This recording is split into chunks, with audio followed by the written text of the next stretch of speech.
Hello friends, welcome back to my channel. আমি পলি চলে এলাম নতুন আরও একটা ভিডিও নিয়ে। তো বন্ধুরা, কেমন আছো সবাই? আশা করছি সবাই অনেক ভালো আছো। সবাইকে জানাই শুভ সকাল। তো ভিডিওটা শুরু করলাম একদম আমি যে ঘরে থাকি সেই ঘর থেকে। আর একদম ঘুম থেকে উঠেই আমি বিছানাটা গুছিয়ে নিয়ে এবার ঘরটাকে একটু পরিষ্কার করে নিচ্ছি, যেটা আমাদের রেগুলারই কাজ। তো প্রথমে আমি ঘরগুলোকে পরিষ্কার করে নেব, ঘর বারান্দা সব কিছু পরিষ্কার করে নিচ্ছি। তো সত্যি কথা বলতে বন্ধুরা, সকালটা ভীষণ ব্যস্ততার সঙ্গে কাটে, কারণ আমার মনে হয় মিনিমাম 11টা অবধি আমার প্রচুর কাজের চাপ থাকে, তারপরে একটু চাপটা কমে যায়। তো যাই হোক, সকাল সকালে যে ঘরটারগুলো পরিষ্কার করে নিলাম, আর কত ধুলো বেরিয়েছে। এরও কারণ আছে সত্যি কথা বলতে। কালকে বাড়িতে এত বাচ্চাদের আনাগোনা ছিল। তো যাই হোক, তারপরে আমি এই যে উঠোনটাকে একটু ভালো করে পরিষ্কার করে নিচ্ছি।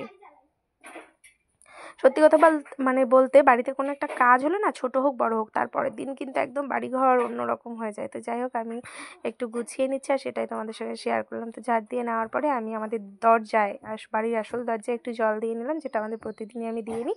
তারপরে চলে এলাম রান্নাঘরে। তো ফার্স্ট আমি একটু গ্যাসের ওভেনটাকে পরিষ্কার করে নিচ্ছি।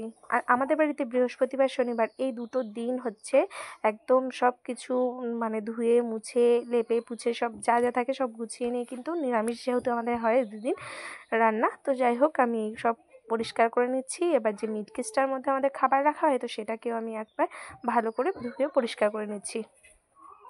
আর তার সঙ্গে সঙ্গে একটা কথা বলি, এইটা সত্যি কথা বলতে আমাদের বাড়িতে না এমনি আলাদা করে কোনো কাঠের উনুন নেই। এই যে কাঠের উনুনটা, এটা আমার মাকে দিয়ে বানিয়ে রাখা হয়েছিল। এটা মাঝে মাঝে যখন আমাদের পিঠে, বিশেষ করে সাজের পিঠে হয়, তখন কিন্তু এই উনুনটায় কাজ করা হয়। আর তোমরা ভাবছো উনুনটার মধ্যে এসব কী? তো কী বলো তো বন্ধুরা, যেসব প্যাকেটগুলো হয় না রান্নাঘরের, সব প্যাকেটগুলো আমি এখানে রেখে দিই, তাহলে এই উনুনটা ধরাতে আমাদের সুবিধা হয়। তো সেই জন্য দেখো, উনুনটাকে ভালো করে আমি লিপে নিলাম মাটি দিয়ে। তারপরে আমি চলে যাচ্ছি কলতলায়। কলতলায় গিয়ে যে বাসনগুলো ছিল, সব বাসনগুলোকে আমি একটু ধুয়ে পরিষ্কার করে নিচ্ছি। তো দেখো, তাড়াতাড়ি করে বাসন ধুয়ে জলগুলো সব ভরে নিলাম। আর এই যে বাসনগুলো এবার আমি ধুয়ে নিচ্ছি। তারপরে নিজে একটু ফ্রেশ হয়ে নিয়েছিলাম, হাত মুখ ধুয়ে ফ্রেশ হয়ে চলে গেলাম রান্নাঘরে চা করার জন্য। তো দেখো বন্ধুরা, চা করে নিচ্ছি। আর আমাদের বাড়িতে সবসময় দুধ চাই হয়। আর একটা ব্যাপার যেটা হচ্ছে, চিনি খায় না আমাদের বাড়িতে, কখনো চায়ে চিনি খায় না, কারণ আমাদের বাড়িতে আমার শাশুড়ি মায়ের, ঠাম্মা শাশুড়ি, ওনাদের সুগার, যার জন্য বাবারও অভ্যাস হয়ে গেছে এই চিনি ছাড়া চা খেতে খেতে। তো আমি এই তিনজনাকে এবার একটু চা করে দিলাম। আর একটা জিনিস যেটা দেখানো হয়নি, মেয়েকে করে দিয়েছিলাম একটু হরলিক্স। হরলিক্স বলতে মেয়ে হচ্ছে নিউট্রিচার্জের কিডস খায়, ওটা দুধ দিয়ে দিয়েছিলাম। মেয়ে উঠে মুখ টুক ধুয়ে নিয়েছে। তারপরে আমি যেটা করলাম, চাটা করে দেওয়ার পরে আমি খেয়ে নিয়েছিলাম একটা বিস্কুট।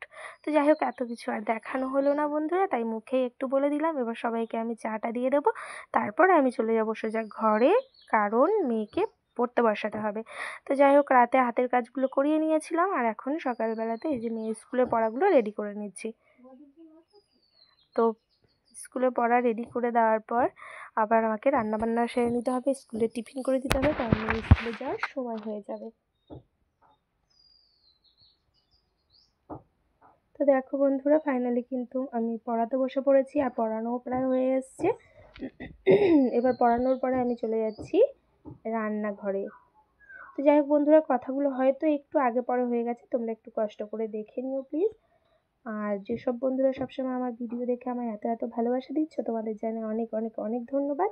আর যেসব বন্ধুরা নতুন আজ আমার ভিডিও দেখছো, যদি কিছু ভালো লেগে থাকে চ্যানেলটিকে সাবস্ক্রাইব করে সাথে থাকা বেল বাটনটি বাজিয়ে দিয়ে পাশে থাকবেন। তো প্রথমে আমি ভাতটাকে বসিয়ে দিয়েছি, আর এখানে একটু আলু টমেটো কুচিয়ে নিয়েছি, কারণ এটা দিয়ে একটু চচ্চড়ি করে দেবো। আমার মেয়ে এই চচ্চড়িটা ভীষণ ভালোবাসে খেতে, গরম ভাতে বিশেষ করে। তো ওর জন্য এটা করে দিলাম, তারপর ওকে খাইয়ে রেডি করে আবার স্কুলে পাঠাতে হবে। তো যাই হোক, এত কিছু আর দেখাতে পারিনি। তো আমি এই তরকারিটা করে নিয়েছিলাম, তারপরে যা যা রান্না করেছিলাম সেটাও একটু দেখিয়ে দেব। তারপর করে নিয়েছিলাম একটু মালঞ্চ শাক, ঘন্ট করে নিয়েছিলাম। তোমরা কে কী বলো আমি জানি না, চালের গুঁড়ো দিয়ে যে করে শাকটা, আমাদের বাড়িতে ঘন্ট বলা হয়। আর তারপরে করে নিলাম একটু মুগ ডাল।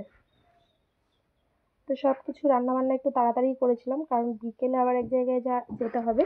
তো দেখো বন্ধুরা, ফাইনালি রান্না রেডি। এখানে ভেন্ডি পোস্ত ছিল, মালঞ্চ শাক ঘন্ট, আলু চচ্চড়ি, আর ছিল মুগ ডাল, আর তার সঙ্গে ছিল পাঁপড় ভাজা। তো তারপরে একটু খাওয়া দাওয়া করে শুয়েছিলাম, সন্ধ্যাবেলায় উঠে ফ্রেশ হয়ে আবার চলে আসতে হলো আমাদের বাড়ির পাশে কাটোয়া শহরে সংহতি মঞ্চে। আজ আমাদের ইনভাইট ছিল, কারণ ওখানে মেয়ের স্কুলে অ্যানুয়াল প্রোগ্রাম ছিল। তো সেখানে মেয়েও অংশগ্রহণ করেছিল, যার জন্য আমরা চলে গেছিলাম সংহতি মঞ্চে। তো ওখানে আমি, আমার মেয়ে আর আমার কাকিমা শাশুড়ি আর কাকিমা শাশুড়ির ভাইপো, মানে ওই স্কুলে পড়ে, তো ওদেরও হচ্ছে আজকে প্রোগ্রাম আছে। আর এখানে দেখো সব অভিভাবকরা চলে এসেছে। আর তারপরেই ডাকা হলো আমার মেয়েকে বা যারা আর কি প্রোগ্রাম করবে সবাইকে গ্রিন রুমে। তো সেখানে গিয়ে যে এখানে একটু সাজগোজ চলছে, মানে এখানে সাজগোজ বলতে শুধুমাত্র মেকআপটা, সবাইকে বাড়ি থেকে শাড়ি টাড়ি পরিয়ে আনা হয়েছে আর এই যে ম্যামেরা মেকআপগুলো করে দিচ্ছে। তো বন্ধুরা ভিডিওটা কেমন লাগলো অবশ্যই লাইক কমেন্ট করে জানাবেন। আর নেক্সট পার্টে আসবো কী কী প্রোগ্রাম হয়েছিল সবটাই আপনাদের সঙ্গে শেয়ার করব। তো ভিডিওটা দেখার জন্য অনেক অনেক অনেক ধন্যবাদ জানাই, আর এতটা ভালোবাসা দেওয়ার জন্য আরও একবার অনেক ধন্যবাদ। ভালো থাকবেন বন্ধুরা।